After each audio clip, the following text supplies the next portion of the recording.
Every path we walk holds secrets. Some are in plain sight, some are waiting to be discovered.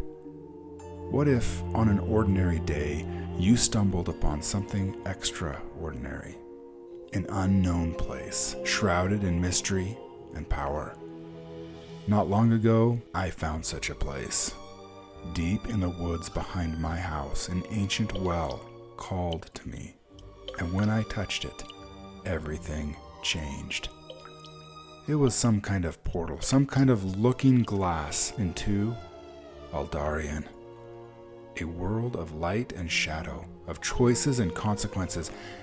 A world that feels closer to our own than you might think. Through that well, I see it all happening now, today, as we speak. These are their stories, their destinies, and I am here to share them with you. So come with me, my friends. Join me in this journey beyond the well.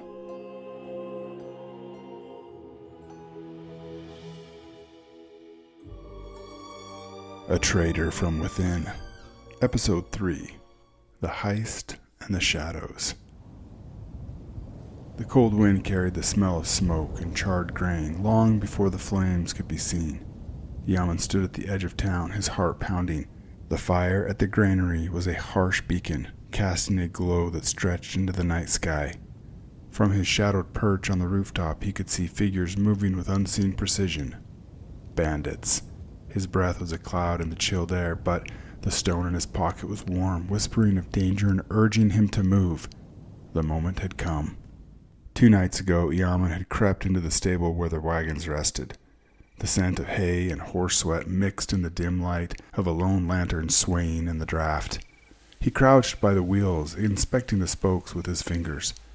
Guided by the stone's whispers, he chose specific ones to weaken, sawing them halfway through with painstaking care. The task was delicate. One misstep and the sabotage would be too obvious, or worse, ineffective. Eamon paused, the weight of his responsibility pressing on him. If he failed, the town would be defenseless against the bandits.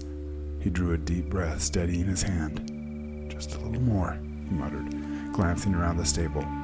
The lantern's flicker seemed to nod in agreement. When the job was done, he brushed sawdust off the cuts, hiding any sign of tampering. Eamon worked quickly, threading thin wires through narrow alleyways, tying them to clusters of small bells hidden on rooftops. Each wire was nearly invisible in the darkness, designed to be triggered when pulled sharply. He moved like a phantom through the town, his presence a secret to even those he aimed to protect. Before returning to his modest home, he slipped notes beneath doors. The messages were brief but urgent. Be ready. Bandits among us. Be vigilant. He hoped the recipients, trusted elders and smithy apprentices, would heed his warning. He trusted them as he trusted the stone, but doubt gnawed at him nonetheless. But he had no choice but to trust. Eamon crouched in the shadows of the granary as the bandits made their way up to the front gate. He watched as the barrels of powder he had soaked with water were offloaded. The men hissed whispers as they set the fuse to light. He saw the flicker of spark go up the side of the first barrel and then disappear. Eamon held his breath, waiting for the explosion, but all he heard were curses from the men. Slowly, one man inched forward. "Hurry up, you buggard!" came a menacing voice. Eamon chuckled quietly as the man pulled the lid off. "It's wet!" he cried. "Tip it over, you dolt!" Reluctantly, he did so. The powder on the top had been wet enough to not combust. However, beneath the powder was dry, and unfortunately for the bandit, that dry powder fell onto some of the still smoldering fuse. Boom! The heat of the explosion hit Eamon like a blast furnace, and the granary erupted into flames faster than Eamon had anticipated. He watched from behind a cluster of barrels. The heat of the blaze reached even this far. Shouts and cries rang out as townsfolk rushed to contain the inferno, leaving the streets all but deserted. Eamon's jaw clenched. The bandits' ruse was working. All their attention now was on the granary, and the vault lay vulnerable. Eamon darted back towards the vault where he knew Constable Aldarion would be after the coinage. He realized they must have split into 2 separate groups because, as he got closer, he noticed not 1 but 2 wagons, and the second one was none other than Darion's own wagon. The betrayal stung afresh. This was a man who had once spoken to Eamon with paternal warmth and care, who had given him guidance in times of doubt. Now his face was the mask of cold efficiency. Eamon followed them as they slipped into the constable's office and down to the vault below. He stayed hidden, listening, his breath shallow. The constable's voice was sharp and commanding. "Load it all! Be quick! The townsfolk won't stay away forever!"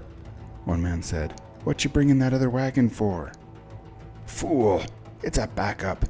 Now shut your yapper and get loadin'." The look in his eye and the menace in his voice was deadly. The man got to work. Eamon's fingers curled around the stone in his pocket. He could feel its warmth, hear the faintest whisper and urging patience. His instincts screamed for action, but he held back, knowing he needed to wait for the right moment. The bandits worked quickly, hauling chests of coins up to the wagons outside. The weight of the treasure made the wagon creak under the load. "That's enough," said Darian. "Get yourselves out of here. Meet up with the others." "What about the last of the coinage?" another man asked. "I'll load that myself, and I'll meet you at the tree." Eamon had heard enough, and he tugged on the wire hidden beneath the window. Bells rang out harsh and sudden in the night. Panic flashed across the bandit's face. "Move!" barked the constable, his eyes narrowing as he scanned the darkness. The wagon rattled quickly down the cobble street, its wheels groaning under the weight. Eamon watched from a hidden alcove, his heart hammering as the wagon picked up speed. Then, a sickening crash. The weakened spokes gave way, and the rear wheels splintered, and the wagon lurched, spilling the chests of coins into the mud. The bandits cursed and scrambled, their formation now scattered. Taking a deep breath, Eamon pulled another wire, setting off more bells. Confusion deepened. Some bandits fled, others fought to get what coins they could carry. The town's militia, alerted by the clamor, began to converge, but Eamon knew his task was not done. He descended the narrow stone steps, his footfalls silent.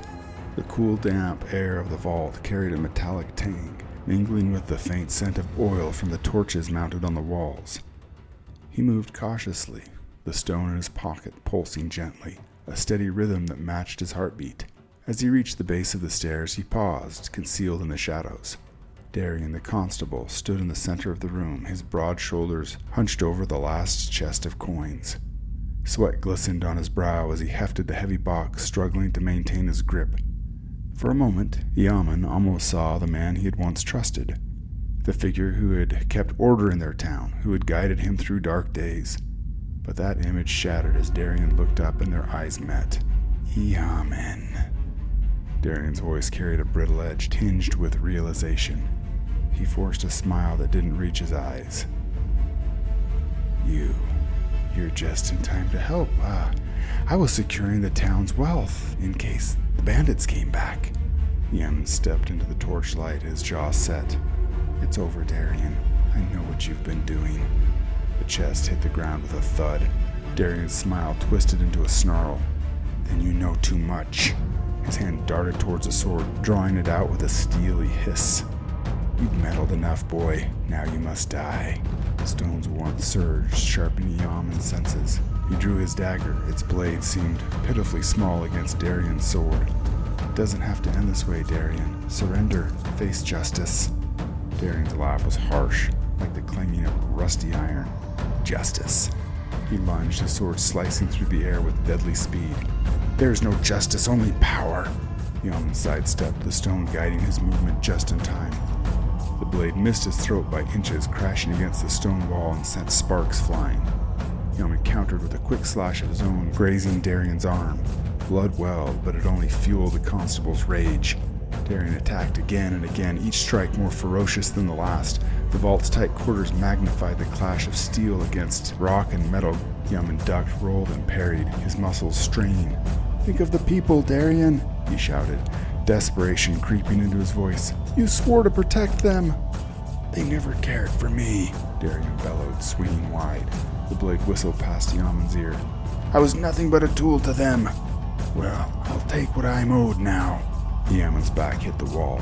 The stone flared with heat, warning him of an impending strike. He twisted away just as Darian's blade pierced the air where his heart had been.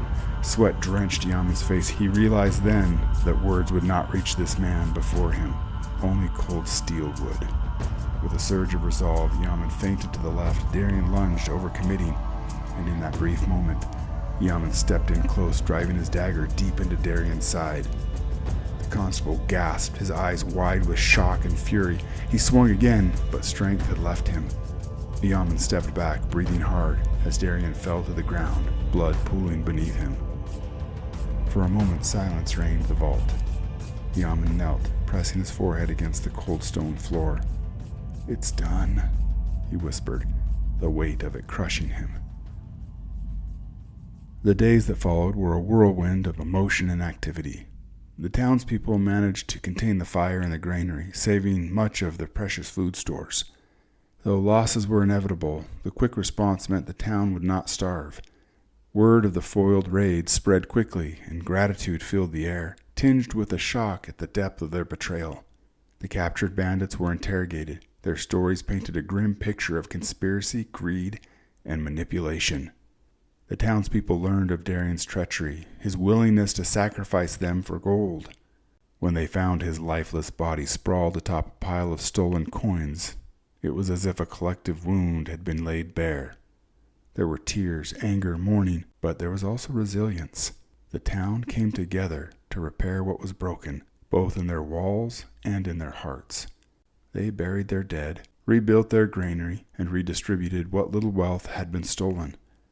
Justice had been served, though at a great cost.